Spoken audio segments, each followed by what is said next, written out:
You're live. Hey everybody! Yes, Creature has informed me we are live. So tonight I'm going to be showing you guys, or talking about, the My Little Pony collectible card game premiere that happened this last weekend. The official cards were given to us. These weren't experimental decks or anything like that. It's the finished product. Happened, I think it was in 16 places across the country. Does that sound about right? Something like that. Something like that. So if you're lucky enough to get in, it did come with a handy dandy promo card. There were actually three that were available. Uh, One was a Is Rainbow it? Dash card, another was a Nightmare Moon, and the third was a card that It was only available to volunteers. yeah. It was a Doctor Who's. For you, it was Doctor Who's. For me, it was it was like some Pinkie Pie attack party cannon or something like that. Huh. Yeah, Okay. so evidently it varied for the volunteers across the states. The At the events we got little the theme decks. You got to choose from the Rarity Rainbow Dash theme deck or the Twilight Applejack theme deck. It also came with a pack of sleeves, no, it didn't come with sleeves, but they were available to purchase. We could buy these three sets at the store I was at. But it came with the starter deck, two booster packs, which had 12 cards apiece, and let's see, what else it had? It had a poster and a swag bag and the promo. I think that was everything. Says so right here. And and a playmat with very basic rule sets that are basically useless. The playmat. You didn't get a playmat? I got a poster, but no playmat. Huh. We got a rule Wh- book. Huh. When we actually, I got a playmat that has some rules on it, but not like a lot of them, Huh. Okay. Well, evidently some stores had better things than others or more things than others, or just different things. or But just honestly, the different. playmat's useless Hmm. once you know how to play, basically. Yeah. Sorry, I keep flipping back between stream. I'm very unprofessional like that. I'm getting my second screen during Christmas, I know for a fact, so there'll be no more of that shenanigans. Um, so anyway, review the card game and basic things that happened there. The theme decks were really balanced, as far as I could tell. I only got to play 3 times while I was there, and one of those times was against one of the game developers who was attending the event, which was really nice. And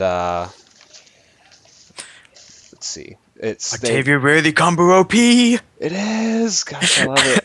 I chose the rarity deck with the Rarity Rainbow Dash deck, and Creature got the same thing.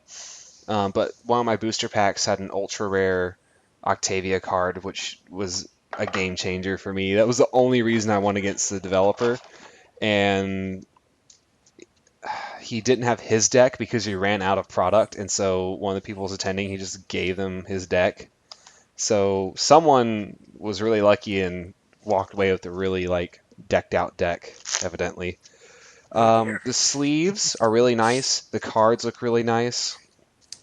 Um, the game had a major learning curve to start with because there are no veteran players, and it's not built off of any other card game I've played. I've played Pokemon, Yu-Gi-Oh, Magic, and one more, Naruto. So I've got a decent spread of games I've played, and I can safely say this is based off of none of them. It's You're not really fighting your opponent so much. It's more the problem cards. And the problem cards are the main objective of the game. You win points by defeating problems and troublemakers.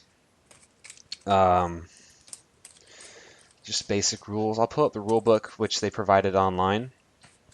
Uh, while you do that, I was actually overhearing a conversation there where someone said this game is most like the Star Trek card game, or it takes some things from it, it seemed like. Hmm. But, but yeah, all in all, it is completely original. Like the only thing I can see that this game shares with Magic is the color system, how the colors are themed. Not that the colors correlate in any sense. Like red in this game has nothing to do with red in that game, but there's a basic color system. That's the only tie into Magic I see. There is no tapping, with the exception of Exhaustion and Frightening, but those aren't cost things for most cards. You know how in Magic, if you use a card, it gets tapped, or discarded because it's one use. Well, in this game, your opponents can get exhausted, and that is undone at the start of your next turn, which is like tapping, or they can get frightened by effects, and that requires you pay 2 action points, which is like your in-game currency that lets you do things. Um, and that's actually pretty devastating. I got a card from one of my booster pack pulls called Parasprite Swarm, and it starts off with 4 strength, and it gains 1 strength every one of my opponent's turns, and once it gets to 8, it gets sent to the discard pile, and all my opponent's friends become frightened, which is really powerful, considering the maximum action points you can gain per turn is 5. And if they got a team of 4, that's 8 points they have to spend to unfrighten all their friends, which is really powerful. There's the decks, the boosters, when you get them, they're really balanced. The way the themes work is, you get your 2 main 6 ponies with your theme deck, either Twilight and Applejack with the one boost, the one theme deck, or the other deck comes with Rarity and Rainbow Dash. The 2-player set wasn't available there, and you can only use one main 6 card during a match, so you choose either Rarity or Rainbow Dash.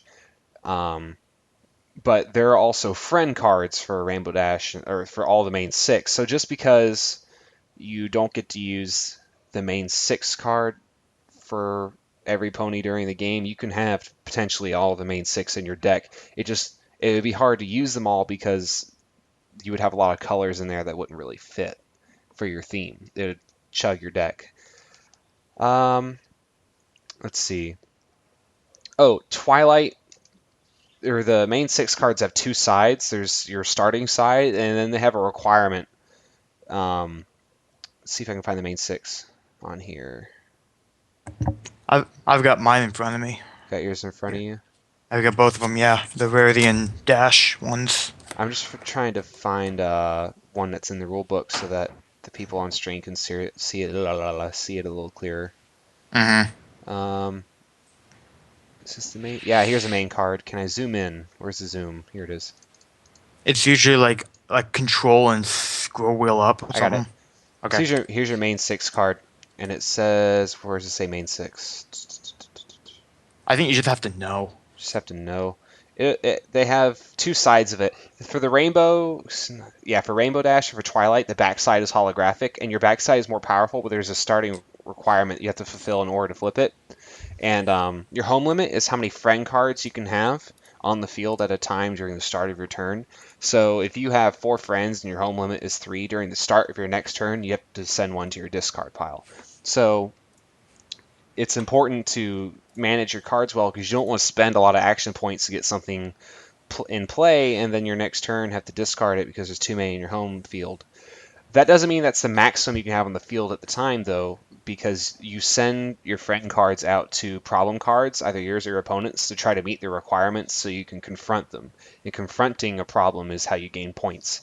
Let's see if I can find a problem card.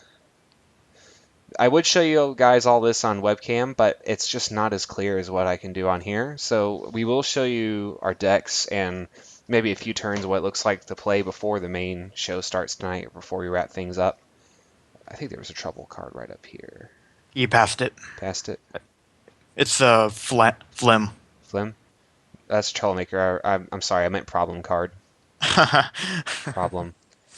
Interesting. Okay, here's one, but it's kind of like cut off by... Okay, yeah. So zoom in on that. So, okay, here's a problem card. I need to zoom in more. And it's kind of grainy. But your problem card has a bonus, and that's how many points you get from the way we learned how to play. That it's a bonus you get if you're the first person to confront a problem, because both players can confront a problem. Flim's covering up, but there's also a symbol right here that your opponent plays off of. So for you, if this is your problem card, in order to meet the requirements to confront it to earn points, you have to have one magic element played at this card and at least one non-magic element. And then for your opponent, I think for all starters, it's a 4 vanilla or 4 random. So your opponent, it doesn't matter what flavor, excuse me, what colors your opponent has. They just need 4 strength to confront the problem. So in a sense, it's kind of easier for your opponent to play on your problems, but they need just sheer strength on the cards to confront it. Whereas for you, it's a little more technical, but your total score that you need is lower. I think that's mainly to give like the opponent a chance if they draw a really crap hand. Yeah, if they draw a crap hand and they can't confront their own problem because they don't have the right colors, they can still try to play on yours, even though it takes more strength. Um, and then troublemakers keep your opponent from confronting their problem, and they only cost 1 point to play. The downside to a troublemaker is that if it's defeated, they get points for it.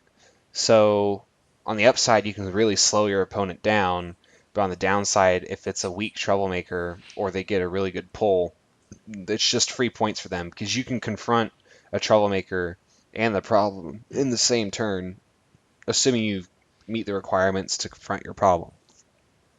So, um, but what's interesting is your troublemaker phase, which is the phase you can play troublemakers and the phase that you can confront them, is before your main phase, which is before your conflict phase. And your conflict phase is where you confront problems. So if you play all the cards you need to confront a troublemaker, you can't confront it until the following turn.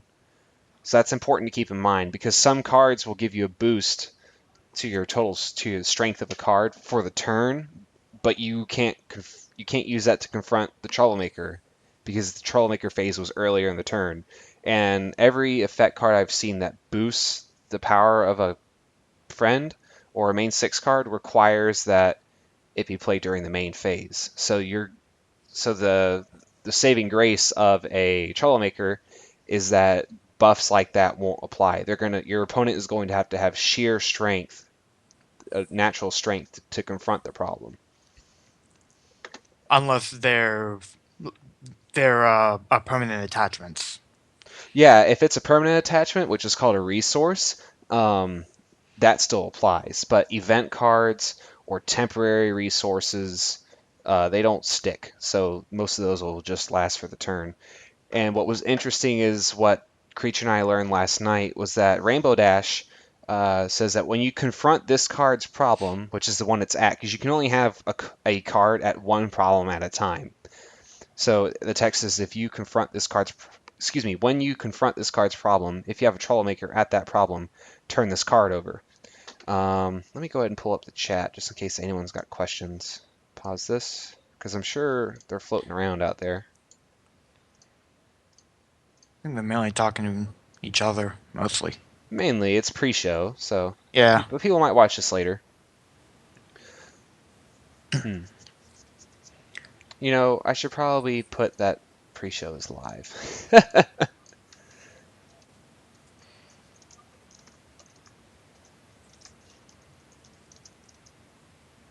And there's Jared. Yep. Hi, Jared. Anyway, Rainbow Dash, when she confronts this card's problem, if you have a troublemaker at that problem, you can turn this card over. We learned last night that, based off of just logicking it out, that means that if it's at your opponent's card and you confront the problem and there's a troublemaker on it, that you get you get to flip your card over. Because last night Creature was trying to use it while Rainbow Dash was at his card, but you can't confront the problem while you cannot confront your problem while your opponent has a troublemaker on it. Therefore, it's implied that you're confronting your opponent's problem while you have a troublemaker on it, which is strange because the decks, when you first get them, only have 4 troublemakers apiece. So in order to flip your Rainbow Dash, you're going to need to get a really lucky draw and get a troublemaker, or you're going to need to put more troublemakers in your deck, which, while they're nice, you're handicapped by the fact that you can only have one troublemaker on the field at a time that belongs to you. and it's taking up the space of things that could buff your own cards or slow your opponent down in other ways. So that's what you're going for, like by all means. But it's probably going to be a lot harder for you to get by unless you know exactly how your deck's organized. Correct. You're going to want to time when you play your Troublemaker and when you confront a problem with the blue deck. Now, while that would sound like a major problem, many of the blues have effects that let you move them to other cards for a lower cost, which is called Swift. It reduces the cost to move a card by 1. And the basic cost of the game to move a card from your home field or from a problem to a problem is 2. So even though Rainbow Dash's requirements to be flipped are a little hard to meet, when the situation is there, you can easily move your entire team over to there to meet the vanilla cost. Because remember, it's not really hard to meet the cost of a opponent's problem. You just need sheer strength. And the blue deck is good for 2 things: low movement cost and buffs to increase your strength. So it's actually not that hard to meet that requirement to flip Rainbow Dash. It's just a time or a situational thing where you have to have drawn a Troublemaker to play. That being said, I have yet to see a search card so far. Um, Yu-Gi-Oh's notorious now for having decks that just burn through like half the deck in 2 turns with search effects and draw effects. So it's really refreshing to see a deck that doesn't, as far as I've seen, doesn't have any cards that allow you to search, but at the same time that does make it harder for you to flip your Rainbow Dash. To put it in Yeah. comparison with Rarity, it says when you score at least 2 points in this card's problem during one score phase, this card, or flip this card over, or turn this card over. There we go. That's not hard to do at all because a problem has a minimum of a 1 point bonus, and you get 1 point for confronting the problem at all. Like every turn that you confront it, because you can confront a problem multiple times, but only the first time you confront it do you get the bonus, and you also get it when you and your opponent have a face-off because you're confronting a problem at the same time. So actually getting Rarity's flip is really easy because opening turn, my problem card, which I don't have out at the moment, requires 1 generosity element and 1 non-generosity. So you start with your main 6 at the beginning of your turn. So, and your starting movement cost, or excuse me, your starting action points is 2. So your first turn, you can move your rarity for 2 action points, and your next turn you can play a 1 point blue onto your card or onto your problem and just go ahead and confront it. So it's literally second turn you can flip Rarity, and Rarity's a beast because she each main phase allows each of your main phases allows you to look at the top of your opponent's deck and decide if it's going to go to the top of the deck or the bottom. And if your opponent tries to move a card to her problem card that she's at, it increases Okay. $200 for the Nightmare Moon. No, thank you. Okay. Here's the thing with that. Whether people will actually buy it for $200 is another thing. Because if people won't, then they'll drop the price until people do begin buying it. That would be the worth cost. I would pay. I would comfortably pay 30 for it. I'd probably pay about that, maybe 40 Maybe 40. Yeah. at They're most. okay. Every promo card they are going to re-release. But they will still be promos. They will not be in the packs. You're going to have to get them from either a special event or a flash sale or for winning a tournament. I don't know. But you're not going to be able to get them from the packs. So just because the only difference is, though, that it will not have the pre-release stamp on it, which I will try to show you guys when we turn our webcams on and do a little mock match or a few turns. Um, so you can still get them later, but they may have alternative art and they won't have the stamp on it. So if unless you're just a really hardcore opening of the game series collector, there's no reason to pay more than $30-$40 for these pre-release cards because they're going to be available later. And I really want the Nightmare Moon for the Rarity deck because the Rarity deck specializes in making it harder for your opponent to move things to problems. And in from what I've seen so far of the limited cards we had, also specializes in pulling cards back out of your discard pile. And the Nightmare Moon Troublemaker is actually villain card, which means both you can confront it. And when it's played, both you and your opponent discard your entire hands, draw 3 cards, and then each turn you have to discard 1 card. At And your this, opponent's stunned. I don't remember I that. think. Yeah, I think that's how villain cards work. Well, your opponent can't confront their problem while the villain's on it, if that's what Well, you mean. yeah. Yeah, that's the Well, stun in a well, yeah, but sense. you also have to have to take care of the stun to be able to do the to take care of the villain. Hold on, I'm gonna stand on my head to read this. When you uncover this card, all players discard their hands and draw 3 cards. At the start of each player's Troublemaker phase, that player discards a random card. So no, there is no stun. Huh? I thought there was a stun for all villain cards. Mm-mm. Not Okay. that one. Maybe the other villain does, because there's 2 villains right now. I think it's Alizotto for the other one. Yeah, I think I did see that one.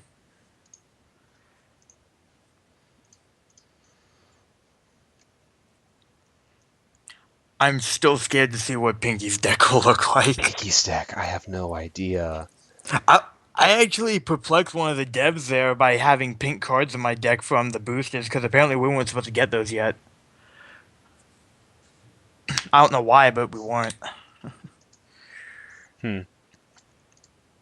Oh, so I guess before we get too heavy into how the game's played, we should talk about our general experience. You can go first because I've said mine several times already. Not in this Oh, call, but yeah. mine skipping ahead the fighting, city traffic, and paying to actually get there and commute. It was crammed. Like people could barely move, and I swear the temperature increased 10 degrees in the play area. But once everyone got their decks and figured out how to actually use them, Hmm. then the troubleshooting of what exactly does what when happened, and everyone had a good time trying to figure that out. Just asking for asking for help left and right, pulling the volunteers and devs by the arms, and Hmm. but no, it was really fun, and one of the perks for staying the whole day was an extra booster pack. So Oh, nice. Yeah, I did yeah, it manage to was. get a third booster pack as well, but anything Yeah. else on your end? Um, other than that, not really. Other than from what you said. Hmm. All right. Well, for me, I had an interesting time driving over there. Me and my friend went together, and we had already been at something that was kind of sort of in the area. It was only like a 30-minute drive from there, so we drove over to the game shop after promptly grabbing McDonald's and coffee on the way because I needed to think straight. And got there. There were about maybe 30-ish people already there when I got there, and then by the time the event started, I think we had 55 people at the event, and they'd only projected like having 30 to start, so that was pretty cool. So they handed out everything. I was the interesting customer because I ordered 3 sets for myself, and my friend ordered one, but he was reserved under me, so it looked like I had bought 4. And one went to Jared, which I shipped today, or Comet Star Shot for those who know him as that, and then the other one went to Blanked. So they both wanted the Twilight Applejack decks because each one of them having a respective favorite pony in that. And during the playthrough, it was really hard learning how to play at first.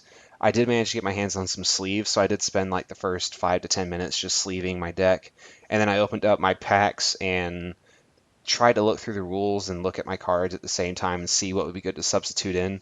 So the Octavia got added in obviously, and then I changed like maybe 2 or 3 other cards because I knew a starter deck has a certain balance for a reason, but I know I wanted to focus a little bit on rarity, so I think I traded one blue card for a white card and traded out one of my resources for an extra troublemaker, and I think that was just about it. Went into my first match and lost it. I was winning really well at first, but then the guy just came around, like killed my troublemaker and the problem, and did the did the farm the next turn, and you won. So, It but seems really funny about that. it is like you can have a really solid lead at the start, and then your opponent like just confronts both problems in the same turn, draws you into a double confrontation, and just wipes the board and takes like 8 points in one turn, and leaves you sitting there like scratching your head, trying not to cry. And and that's basically what happened when I played the dev. But we had a cool Pinkie Pie cosplayer that came over. Um, was wearing the fursuit, like just the whole Pinkie Pie gag. That was pretty cool. The shop owners, they had one of their workers or friends of the shop, whichever the case was, I wasn't quite sure, who brought over rainbow cupcakes with like the rainbow Twizzler in it or something. It's not really Hmm. Twizzler, it's like the fruit roll up. It's hard to explain. Oh, The like the straws. Yeah, no, not the straw. It was like it was shaped like a fruit roll up, but it was the sour thing. I'll probably Oh, one of those. Okay. Yeah. So I didn't buy one because they were like $1 a piece, but you got one of those and a Capri Sun for $1. So they were cool Hmm. about that. And they did have the sleeves. They had a couple play mats that you could buy. All in all, it was a fun event. Everyone was having a good time. No, like really negative things happened. And I did get to talk to the dev for like an hour and a half while I played him, and we sat there chatting for a while. And we potentially have an interview with him. I told him, we're part of the podcast for the community, and we'd be interested in having a game dev on there to discuss, how the game was developed and what decks look like they might be powerful and what to look out for in the future, things like that. So he's really interested. He hasn't had a lot of interaction with the community. In fact, the largest amount of interaction he's had is with or potential volunteers who applied, and like they had really weird names that he wouldn't quite go into detail about, and like the usernames they wanted, and they're like, "Don't you want to just like be called by a more simple name or your real name?" Like, "No, I want to be called Super Oh, Pony King jeez. X24 X Fluttershy X Rainbow X." Yeah. Uh, so anyway, yeah, I had 3 matches. I had the one by the guy who was just sitting in front of me. He was really cool. He had a friend with him. They were from I think it was North Carolina, and then I got to play the dev. That took some time, and like I said, he just borrowed someone else's deck who he knew or kind of knew because he gave his own away. He was a bro like that. His name is Victor, and I was playing with him, and long story short, we both played Timberwolf, which has an additional 2 action point cost to play, and then from there on, it costs your opponent 2 action points to play a card on that problem. So there was that. We each had one of those, so it made it really hard to play cards on them.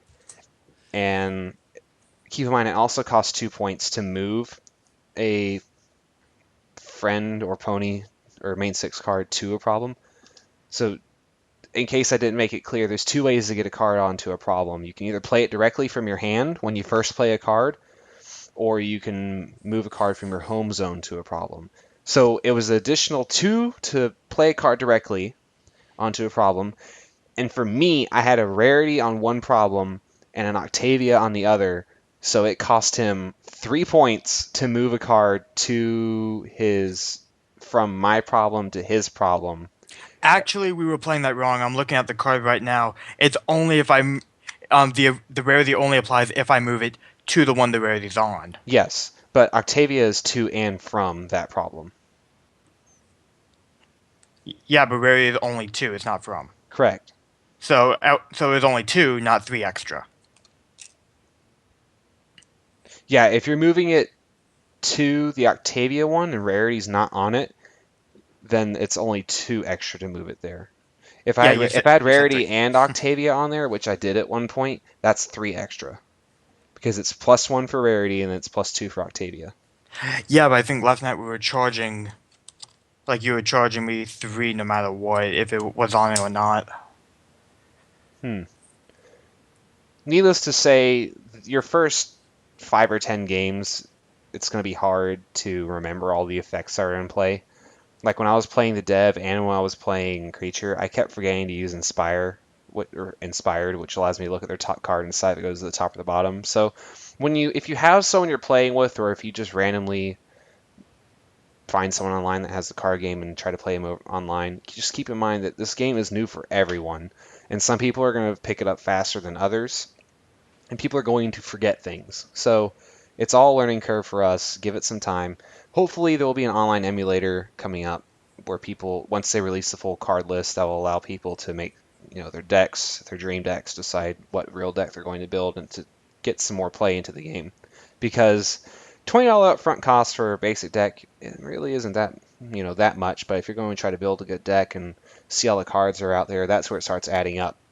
Because while this game has some of the most generous booster packs, because you're getting 6 cards in a pack and you're guaranteed at least one rare, and you could potentially get a foil rare and an ultra rare in the same pack, which is really nice because you're guaranteed one rare, but you could have technically more than one by getting an ultra rare, if that makes sense. So these packs are really generous. They offer 12 apiece. They do cost like $3 and something cents a pack. So ideally, you would be buying your packs at a local card shop or at a Walmart or something, because Interplay charges at minimum of $4 for shipping, and that really starts to add up if you're only trying to buy like 2 or 3 boosters at a time, because otherwise you'll have to wait and save up and just try to bulk order them, so you're not paying an astronomical amount just for shipping. Because it would really suck to pay, $10 for your cards and $4 to ship. Anyway, so yeah, I had a fun time at the event, all in all. I think the game is really interesting. Sorry to say, I hadn't really been playing Yu-Gi-Oh! For the last year or so, but I think I'm just going to go ahead and retire from that. I may play it from here or then, but this game is really fun. It's fresh. It's not burned out. Um, while it did have an initial tough learning curve, I think the gameplay is really smooth now. And it's one of those games where really anything goes. If you're really behind in points, but if you've been saving your action points strategically and have a good hand, you can totally come back and win it in 1 or 2 turns. It's just all a matter of what deck type you have, how well it's built, and how you've been planning things out the entire match. Anything else you think we should mention? Um,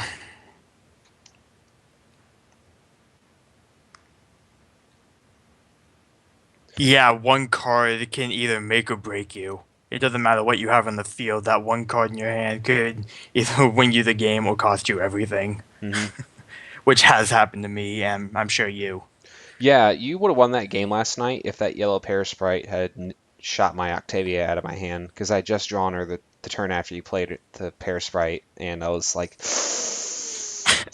but you missed. That and you were having a really hard time with my Timberwolf. Your Timberwolf, man, gosh, because Octavia has a 5 play cost, so question OP cards. That's hard to answer because this series only has, I'm going to say, between 200 and 250, because I could have swore I heard the devs say 220. Creature says his dev said 250, so we're going to say between 200 and 250 cards to start, and there are 6 decks to work with.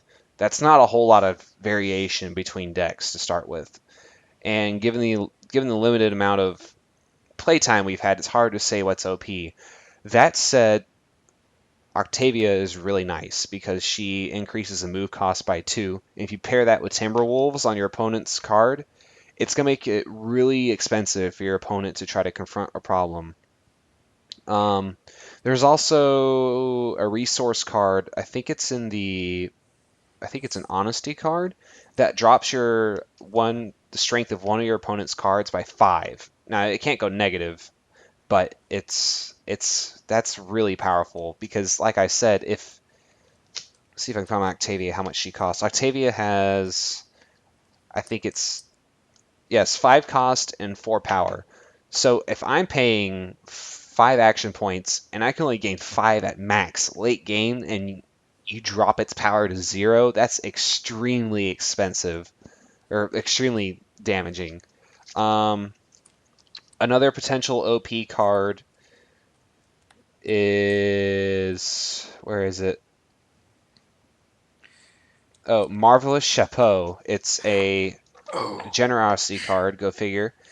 And you play it on one of your friends, and as long as you have at least 3 generosity strength in play, not just that card, but in total in play, you only need 1 random strength to confront your opponent's problem while the friend that it's equipped to is on it. So basically, all I do is I have Cerulean Skies, which is one of the weaker blues, and he has Swift, which means it only costs 1 to move him to a problem.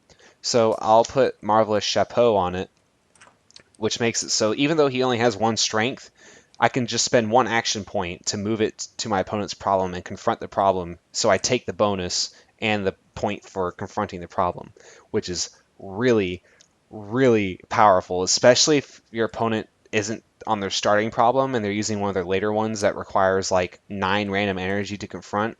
Creature had one of those last night, and that's not the scenario that happened. I just brute forced it to win it. But yeah, that's a really, I wouldn't say OP, but it's a nice combo. And you have to keep in mind that in this deck, like every other game, you're only allowed 3 of a card per deck. The exception being your Troublemaker deck, you're allowed to have a max of 2 copies of a card per deck. Let's see. As far as decks go, did you notice any specific cases of synergy that may become some of the most common decks? I mean, we're going on other card games. The star decks rarely end up as meta type decks. From what the dev was saying, blue is a really good synergy deck, and I think he was saying I forget which one he was going to try to pair it with. It may have been blue orange. We're going to have him on the show, and he'll say it again, I'm sure. But he mentioned blue X and blue something else were going to be really powerful because blues have nice buffs and they move for cheap, which makes it really easy to confront people's problems. Is there an online version of the game? No, there is not. Fans are trying to work on it, but they need a complete card list before they can really do anything. I think it's worth the money to invest in to start with.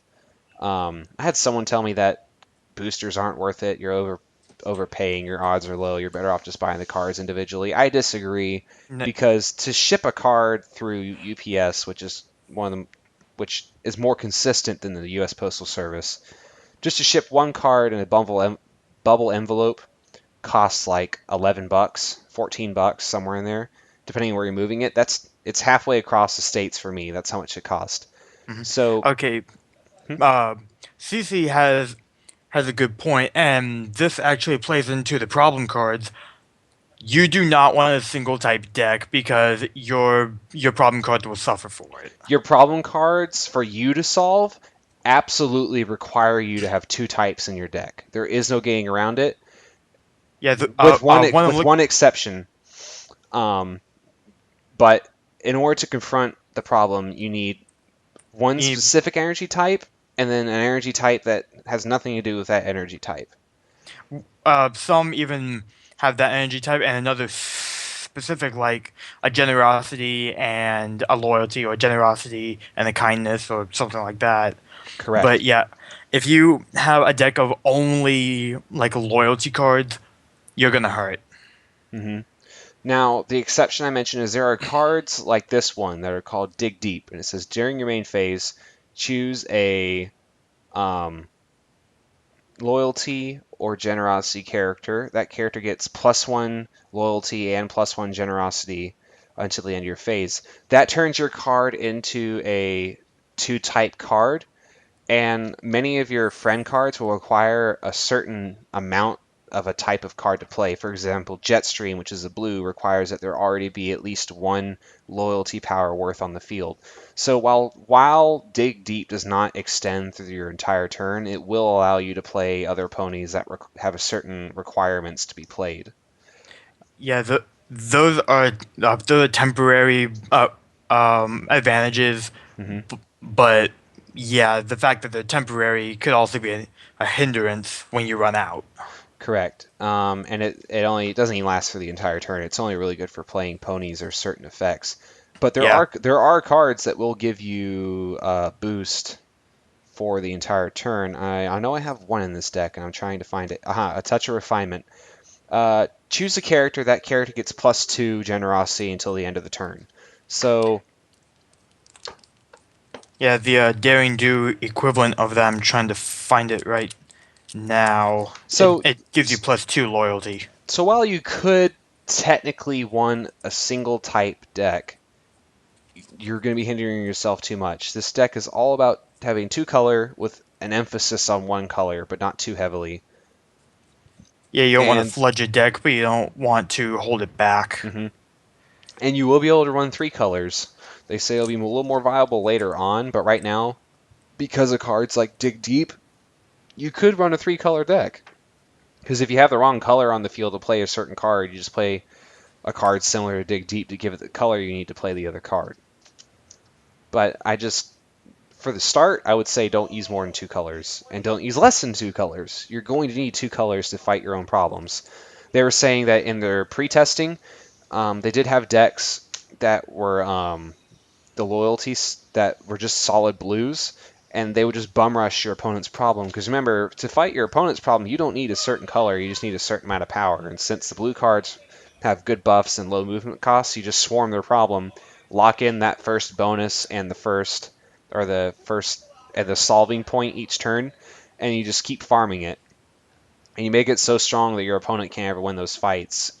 And once if it's your opponent's turn and they confront their own and you have a face off and you confront the problem and you go to the next problem, they can't confront it again because your confrontation phase or you don't change out problems till the end of your confrontation phase. So that means the next turn the blue deck would just swarm the opponent's problem again and take the bonus and take um, the 1 point per turn. So that was what they saw as the only potential one type deck you could run, and they got rid of that. They slowed down the decks, increased the cost, things like that. So it might still be viable now to a point, I'm but sure I, I someone will figure it really out. I really don't see any advantage to it. And if you do that, you're going to get shut down really hard by a generosity deck because of the slows. Could you definitely just have your main players in your deck be just one type and just have extra other cards in it just for energy or whatnot, perhaps. This deck doesn't have an energy system per se. Your action points is which are generated per turn are your energy, and you get those based on how many victory points a player has. It's not based on what's on your field. Um, so basically, my deck was based on generosity, but again, the decks were even to start. I'm trying to wrap it up. The decks were even to start, and I just changed literally like three or four cards to make it a little more rarity based and ran with it from there. So you'll want to try to, from what I can say, having only played it 3 times, I would say you want a two-color deck with a little bit of emphasis on the main six card you're going to use. Um, Yeah, they could have been really mean about it and have each individual deck, like of the main six for sale, but being uh saturated with with one color and only a couple others. mhm, Instead of how they have it now, where it's an even balance between two different types. correct. All right, and so I know you guys have been itching to look. So for the next 5 minutes or so, Creature and I will do the first couple turns of a game, just to let you see what it's like. Give me just a second. I'm going to fish out my problem cards. Pro tip: you're going to want to put your problem cards in a different sleeve type than your regular cards, because you don't want to accidentally shuffle them in, because they are their own separate deck. Yeah, I had that problem doing the dev thing. I kept finding random random problem cards mixed in with my hand. Hmm. Just trying to shuffle real quick. I'll put the camera on. Okay, deck is shuffled. It's a little strange playing this way, but it's not unplayable on through webcam. I'm just in the situation where I'm trying to keep my camera pointed at the cards, so I have to look at my screen while it's tilted. But once I get my my second monitor, that won't be an issue. It'll be really easy to look at it. Let's see, flip. Oh no, I don't want to do that. You have starting problem cards. You have to use those first. You can't use a high-powered one to start. I wouldn't even recommend doing a high-powered one to start because that's going to make it really hard to play. You're going to get really far behind. So main 6, problem cards, turn cards. All right, I'm set. Are you set? Creature? Yeah, sorry. Okay. Muted. Aha. Okay. So webcam. Can't start video. Try closing. Aha, this thing's using it. Excuse me. Okay, I can't see what my webcam's aimed at. Can you move your hand in front of your webcam? Okay. Tell me if you can see everything. Main deck, can you see it? Nope. Do I need to lift up? For a reason, your video's not even coming through on my end. That would be why. Oh, there it goes. There we go. Okay, main deck is on Yep. your left. Yep. Main 6 card. It's a little squished right now because I need to move my...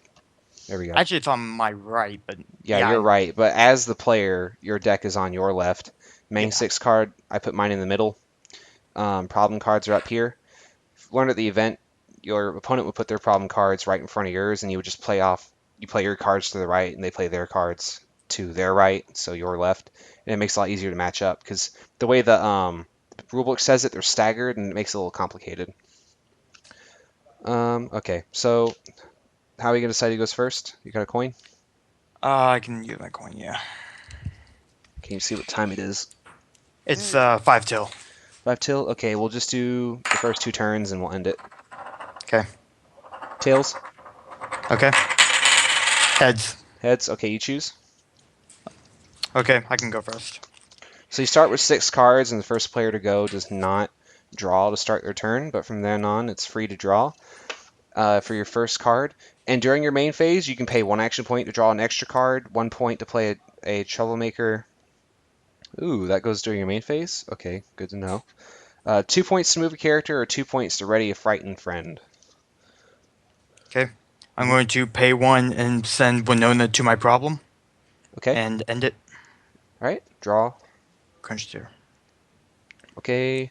Oops, that's not the right side for rarity. I will play a problem card on yours. Now, if we were in real life, it would get played on top of his requirements face down, and then during my next troublemaker, it gets flipped. I'm going to put it right over here, even though you guys won't get to see what it is. And so I have 1 point left. And I end my turn. Okay. So we Okay, go ahead. I'm actually going to use Winona's effect and exhaust the card to flip over the troublemaker. Okay. Actually, that didn't go over there. It just My gets troublemaker. exhausted. Yeah. It's a Timberwolf. Cool. It gets flipped right now, which means Yeah, it's active. it's active. Ooh, that's an interesting question. I only have 1 action point to pay. What happens? I don't know. It's For the sake of time, I have -1 action point. okay. I think you would just get destroyed since you can't. That's what I'm thinking, but that's a good question for the dev. Okay, so yeah, there's that. I'm gonna pay 1 to draw, and I'm going to play. Actually, I've never actually played this trouble card. I'll play it on yours. Okay. So you're out of points. Yeah. Okay, my turn. So I'm at 1 action point, and I really can't do anything. So that's all the time we have, guys. Oh no, I'll pay Plainville Express. So if I defeat a troublemaker, then I get, with just generosities, I get an extra point. That's all the time we have, guys. Brony show is coming up. If you want to see full Let's Play, I'll try to organize one, post it on Sideshow Bronies, things like that. I don't want to eat into Circuit's time, so thank you, Creature, for being available. Yep. And I hope you guys are interested in playing the game. I have Skype Premium. We can all do group calls and play the game together, things of that nature. And, yep, 2 minutes left. So we will see you all during the main show. If you have any questions about the game, let me know. I look forward to having, if we can get all lined up, the game developer on the show within a few weeks. Maybe have to wait till after Christmas. We will see. See y'all again soon. See ya.